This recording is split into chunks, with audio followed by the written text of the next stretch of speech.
my bro. I got one and come and say, I got my titty up and some.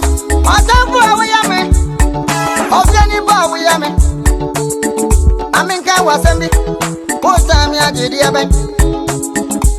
Where you what day? I don't know. What day?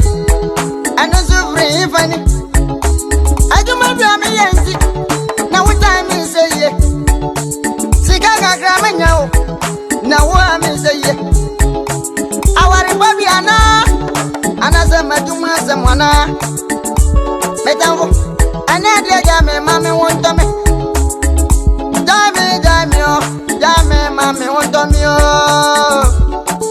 Satan, Mammy won't tell me upon some way.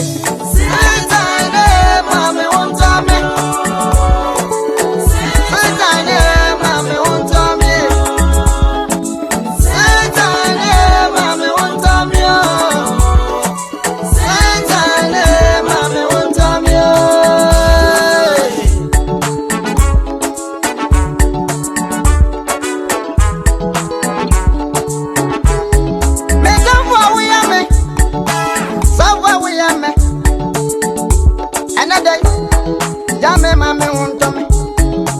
Oh, Yammy, Wamapa. Miss Anthony before. Oh, Yammy, way. Miss Row was done for Bama. What did you know? What that time? Oh, on some way. Ah, Saka won't walk. Nanga Mariasio. Open your walk. What you open and was here?